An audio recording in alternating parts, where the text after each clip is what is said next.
What's going on, guys? It's Edge Gaming here, where if you're not living on the edge, you're taking up too much space. We've got a lot of Lorcana speculation, but they've finally released gameplay on the game. And we're all excited to collect and play. Who doesn't love Disney, right? So let's go over a lot of some of the basics. All the types of cards. There are three types of cards. You have characters. Those are the ones you'll send into the game to complete quests and do challenges, to challenge other characters. Each time you complete a quest, you earn lore points, and we'll go over that a little later because that's how you win the game. Items. Items stay in play when you play them and give you special abilities during the game, so they're more permanent. And an action is a one-time use, similar to instants and sorceries and magic, if you ever play that game. And then you have action songs. Those are just other types of actions, but there's a lot of your favorite Disney songs, and they do different things as well. So now the actual part of playing the game. So if you look at this new Mickey Mouse, the Wayward Sorcerer, we can analyze the card and sort of go from there. So at the top left, you have the number. That's how much it costs to play the game. The next part on the outside is the inkwell icon.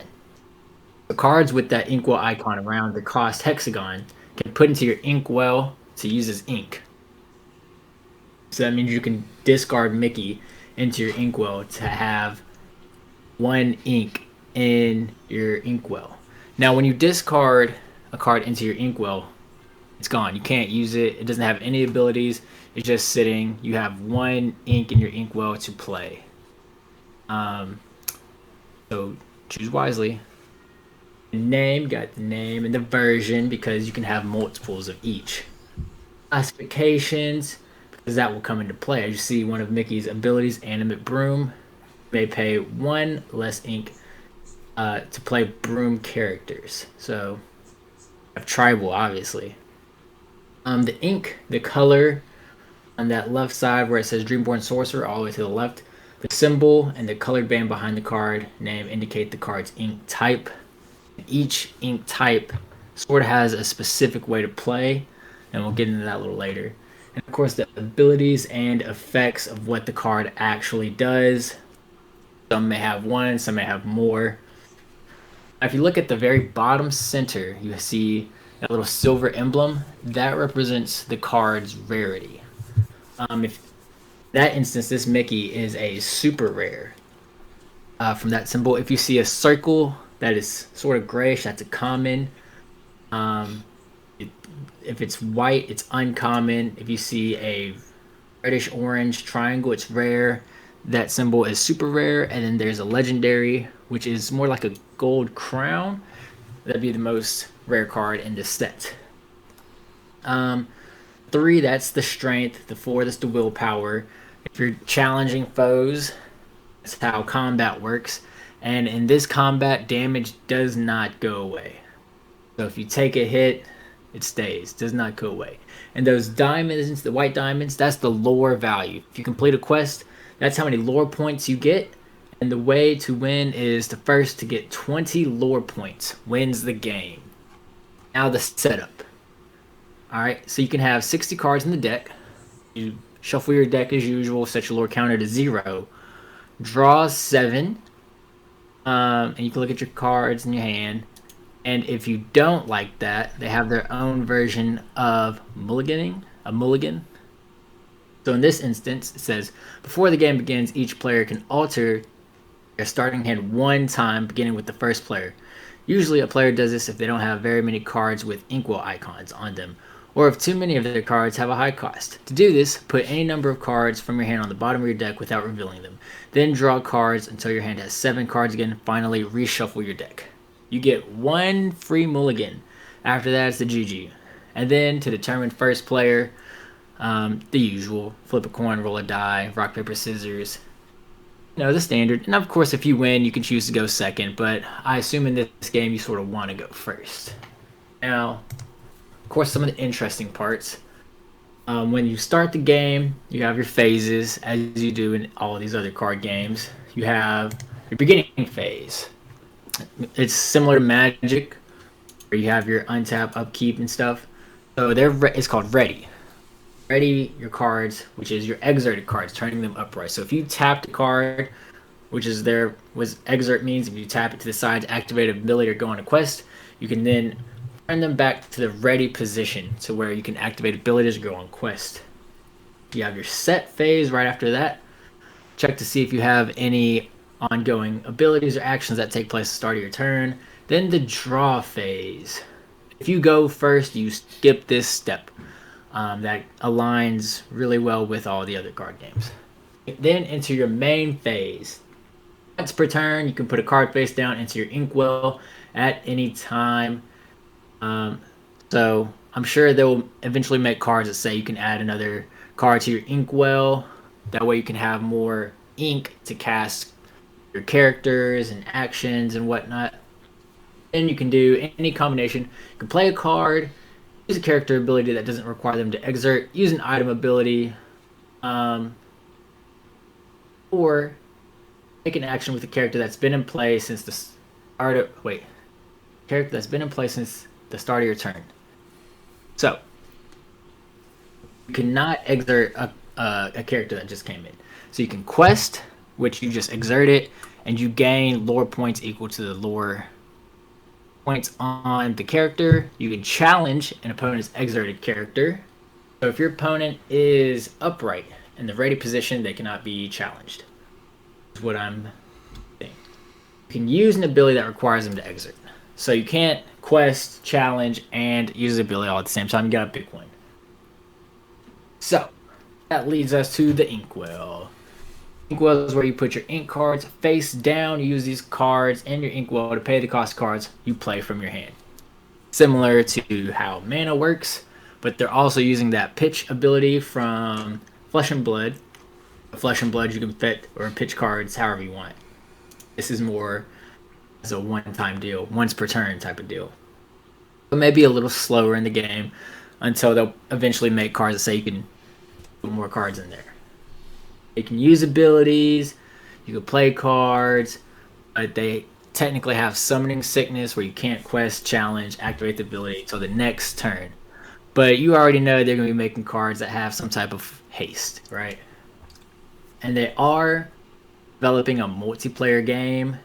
If you do have 3 or more, they're saying just the rules stay the same. This player to the left goes next. And then whenever an ability requires more than one player to do something at the same time, start with the player whose turn it is and then proceed to the left until each affected player has done their action. Questing, yep, you exert, gain lore equal to the lore value. Challenging. Now, that's where it's going to come into. It's just a race of quests. Will each player just quest, or are you going to challenge? Or you could try to kill off their characters. Remember, damage is permanent. So if you get damaged, your character closer to death too, and that can hurt your lore ability. But 20 just seems really quick. I don't know. Magic, you start with 20 life. Pokemon, you have 6 prize cards. So, I mean, the games may be a nice little pace. So not too long, but not too short is what I'm predicting. So their deck building, 60 cards at least, 4 copies of each. So they're going with the standards of how other TCGs are going. Deck can only contain cards from 1 or 2 inks. Now that's going to be crazy part, because each ink color sort of has a different style of play, and that may end up like a rock paper scissors situation, possibly, if you can read it right, if you're a good strategist. So what we know so far, Amethyst. This one relies on enchantments and keeping options open, right? If we know anything from Magic, enchantments can be brutal, can slow your opponent down and give you all the benefits, sort of a longer build game. So there you go, Amethyst. Sapphire, they like to use the best tool for the job. I imagine this may be a heavy equipment style deck. Remember, everything is an item. items or actions. They don't have all these different types of things, enchantments, sorceries, artifacts. Character, item, actions. So all these items for Amethyst will be more enchantment based. All the Sapphire ones probably gonna be equipment style, buff your character type of things. Ruby. Ruby seems like a very heavy aggro deck, similar to Red and Magic the Gathering, similar to root style decks. Seems like you get in the game, let's start hitting. So these decks may be having the hasty characters, the ones that they come in the game, immediately do something. So if you don't win after the first couple turns, you sort of SOL. Emerald characters, they are described as the most flexible and can adapt to overcome nearly any situation. That could literally be anything. Most flexible, I imagine you're going to have a lot of advantage, some type of card advantage, counter maneuvers, maybe similar to a blue deck in Magic. I would love to see more Emerald cards and see an Emerald deck come together. That sounds like my type of deck right there. Catch me with them Emeralds. That Lady Tremaine going hard. And where we got Steel Glimmers. Rely on brute force. Now, the difference between this one and Ruby, I imagine, is Steel is going to be heavy. Like, they're going to be the big, played Magic, like green characters. The ones that are coming in, they're just huge, heavy hitters. It's going to take a while to get them out, but when they get out there, it's going to be hard to stop. I mean, Gantu's on there. He's a 6'6". His ability saying characters with cost 2 or less can't challenge your characters. Boy, thick. So that's all we know as far as what each glimmer does, what all the colors do. And now it's saying you can only have 1 or 2. I imagine if you combine 2 just right, it can really be a threat. But going in, I'd probably recommend starting with 1 color, getting a good base idea for the game, how it plays, how each color plays, what you think is fun, and then you just start mix and match and see what you got. It's gonna be pretty crazy, but game, it might actually compete with the big 3. What are you thinking? Honestly, think it is. It's going to attract a lot more people. A lot more people. People that usually wouldn't be in TCGs will probably start playing TCGs. Mm-hmm. We already have an idea of the prices. Prices are a little higher than the other TCGs per pack, per gift set, per booster box. We see the main thing I think is probably going to sell, well, at least for collectors, is going to be the booster boxes. And do you think they're going to hold them long term? I would imagine so. I imagine whoever is getting into this for like a collector standpoint is going to buy at least 2 booster boxes, 1 to put in a closet, 1 to play with. I've thought about doing that myself, buying a couple, cracking some, and hiding the boosters away. How many people do you think sit back now and like, man, I wish when Pokemon, Yu-Gi-Oh, Magic, or even Flesh and Blood, because it's getting expensive, or like, man, I wish I would have bought 2 of the first set, just 1 to put in the closet, 1 for me to play with. So yeah, I know there's a lot of sealed collectors who just like to have a nice, pristine, sealed item. Yeah. I don't know. I feel like I'd rather just crack them, have these cards, because I understand. I'm the same regardless way. regardless of which game you're looking at, the most expensive card from each set. Like, I'd rather have a full unboxed first edition base set Pokemon, or a nice PSA 10 Shadowless Charizard. The one's worth way more than the other. Same goes for a Black Lotus compared to the Alpha set, or the. So, well, with any of those, I would be happy with either one because they're both stupid expensive. Right. I think I will as a collector and player, I probably won't keep any sealed product. I'm just gonna crack them all, and if I have a dupe, I'm gonna like a legendary or something. Yeah. I'll probably sleeve it up really well. I don't know if I'll get it. I may get it great. I'm not sure if Lorcana may enter the same type of Pokemon collection where people Oh, like to it collect it is. for value. I'm, But Magic, you don't really have people collecting anything that are graded other than like the Power 9. See, I will say this. I do think this is going to be a graded. It's going to be like Pokemon, where a graded 10 is going to be probably 3 to 5 times more than what an ungraded would be, strictly because it's going to attract collectors that don't necessarily like TCGs. They're going to No, want to. maybe so. That's kind of like how Pokemon is. A lot of people just really like the artwork, and they collect the cards at high grades, and they don't play. Right. I mean, you already So, see what the D23 sets are looking like. well, $30,000. That's the perfect thing right there. Like it was $60 when it came out. Ungraded's like 7 grand, but a set at grade 10s is 20 grand. So I mean that's at almost 3 times the value just because they're graded. But I will say this: a booster box of 24 of this is $150. That's what retail is. Most people are probably going to start off charging like $200 a box. It's at least what I'm seeing Right. online so far for Well, pre-orders. so in TCGs, this is going to release in August. In bigger retailers, Target, Walmart, and what all that, they're coming out in September. Yep. So we already know GameStop's probably going to charge up for them. But oftentimes at Target and Walmart, they may be pretty accurate to what the market value is placed at. Sometimes you get lucky and they goof.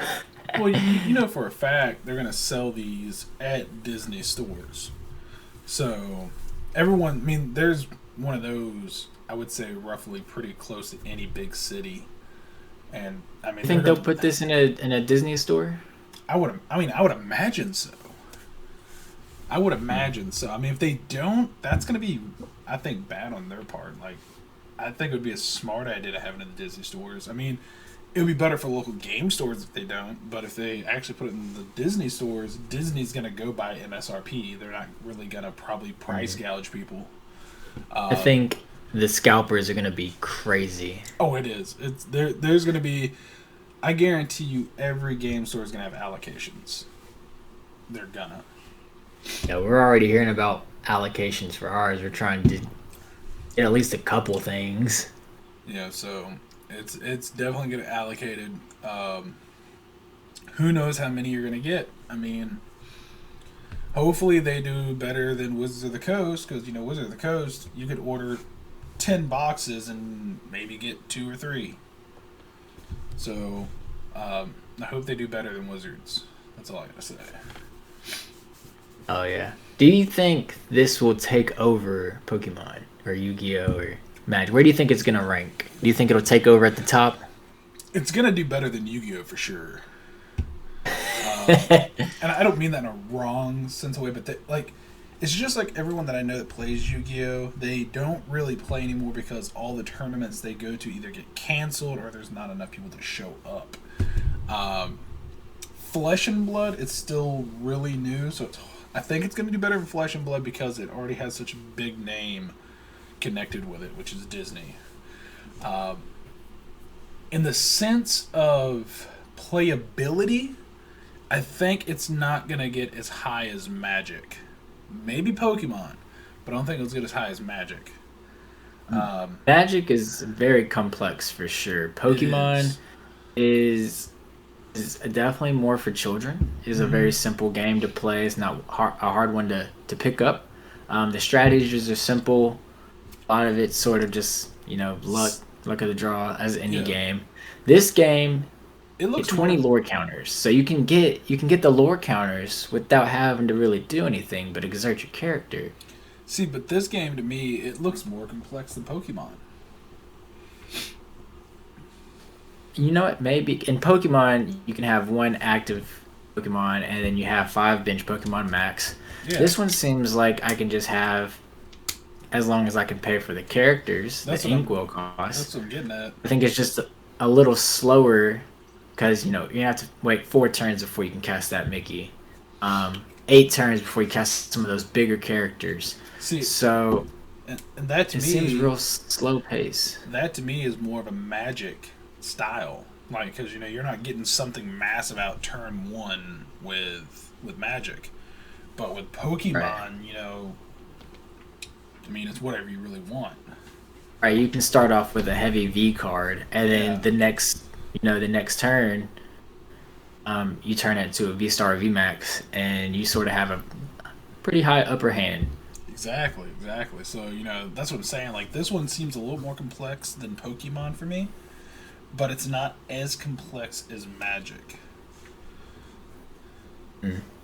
You know what? I still don't understand Yu-Gi-Oh, so I can't compare it to that. Man, Yu-Gi-Oh is in its own ballpark, and I think that's one reason there isn't. There's collectors for Yu-Gi-Oh, but I just don't think it's on the same level.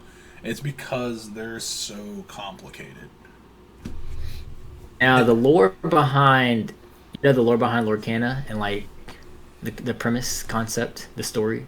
Tell me, let's hear it.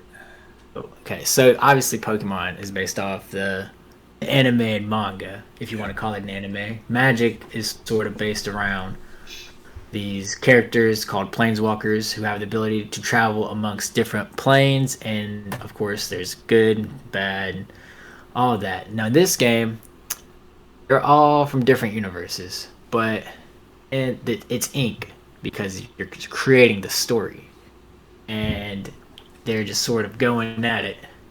That's why I describe it as when you play a character, it can't activate any abilities because it's still waiting for the ink to dry. So okay, it's very very storybook. It's called that's pretty Lore cool Canon, though. right? That's pretty cool. Hmm. You know, I do think this is gonna do really well. It is similar to Pokemon in the sense that after there's not like a second main phase, right? After Mhm. you do all your abilities, that's it. You don't get to go on a quest and then Yeah, like you it's can't untap, go on another quest. Well, not yet, anyways. Who knows? They there can isn't really any. So what you're saying is there's no broken cards yet.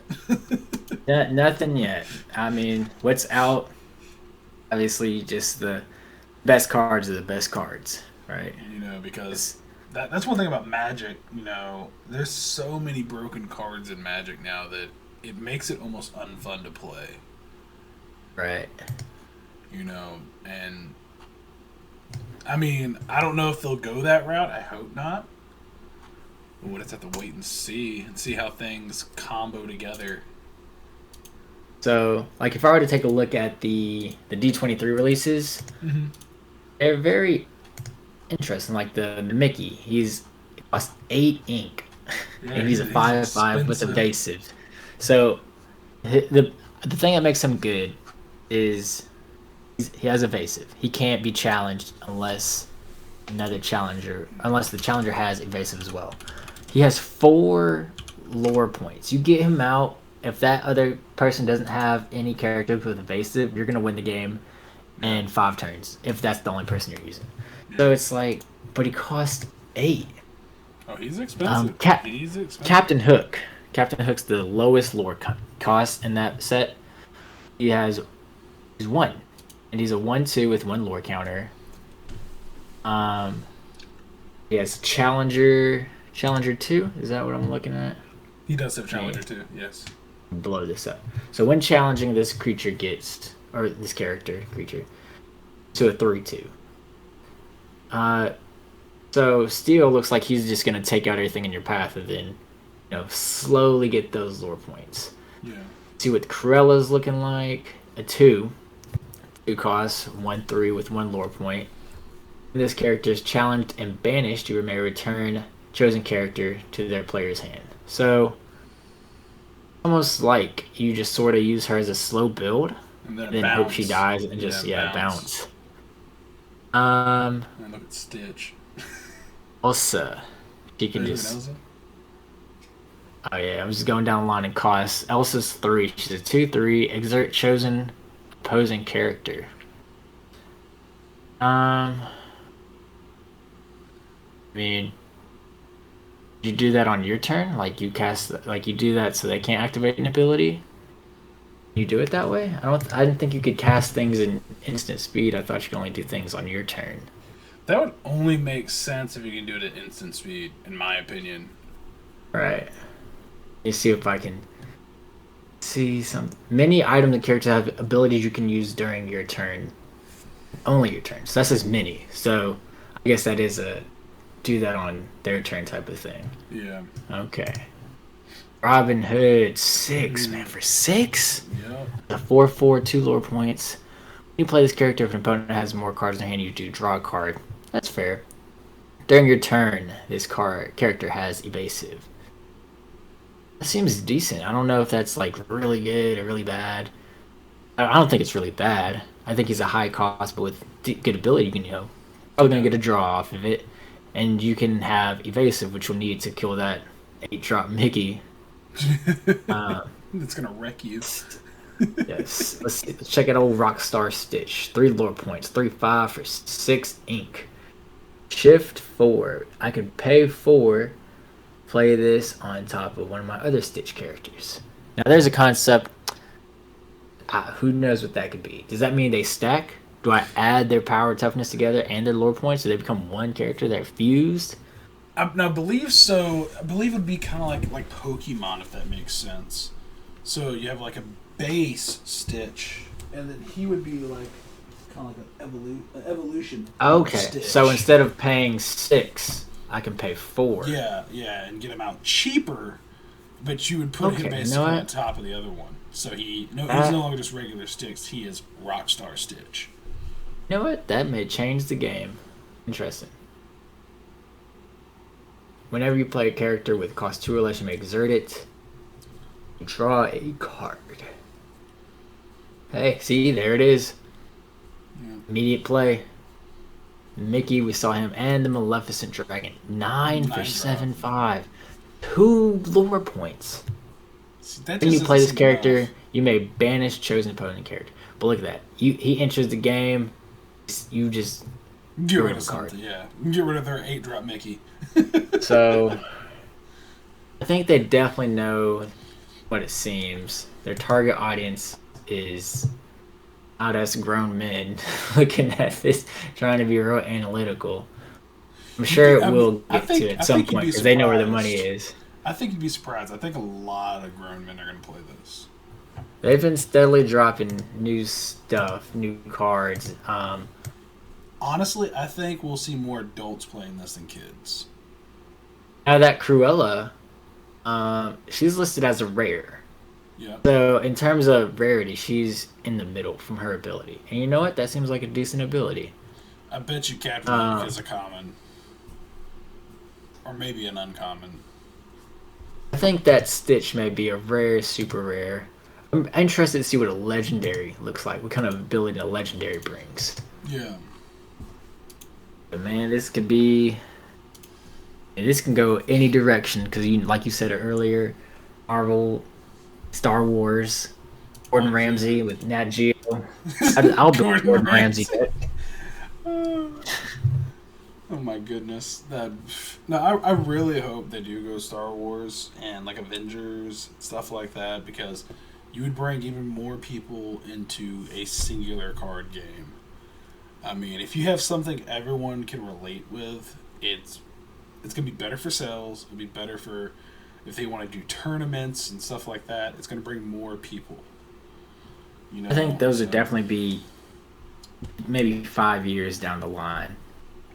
Maybe. I think they're going to hit Disney, Pixar, and then they may start branching out. Because I haven't seen a Lightning McQueen. You're right. I haven't seen Sully. You know, Sully's probably going to be a steal. That's my guess. Seems like a steal type player. I would imagine. But definitely interesting. Counting down a couple more months. You know, another thing is like we still don't know what the entire card list is. You know, they're just slowly coming out. They're keeping everybody talking about it. Their marketing team is definitely. There's a reason that Disney's a $1 billion corporation. They know what they're doing. They know what they're doing. But I honestly think like this is going to be a really hot thing, and it's either going to get traction and just take off and continue being hot for a long time, or it's gonna be like it's gonna come out. People are gonna be excited for it for the first couple months, and then it's gonna drop off. Yeah, probably. I think there'll still, if you're still trying to invest, Oh, still have your cards that are, yeah, maybe investment. hit 100. Yeah, investment reasons, like this is going to be something to invest in. Whether it takes off or not, because if it doesn't take off and they decide to cancel it or something like that, those first edition cards are going to bring money because it's limited Disney product. Right. That's one thing that I would stand behind is like, yeah, if it cancels, if it cancels quickly and it's only one or two releases, then or one or two sets, it's gonna go up. It's gonna It go up should either be way. interesting. Definitely interesting. I'm definitely excited to kind of watch and see how it goes. Hmm. If only I could have went to D23 and got one of those exclusive, the con exclusives, man. All right. $50. Jeez. A couple of them. They probably limited one to person, more than likely. Hmm. But I think it's going to be a fun game. I'm definitely looking to play it. I think it's going to be a fun game. Oh yeah. Y'all Most of comment down below. Let us know what you think. You guys can check us out, subscribe, check us out on Whatnot. We're just practically giving away great Pokemon stuff. Let us know definitely. what other content you want to see from us. We'll let you know when we're gonna be at a con. Maybe come up, talk to us, hang out with us. Grand old time. Definitely. Y'all have a great time. Thanks for tuning in. Oh yeah.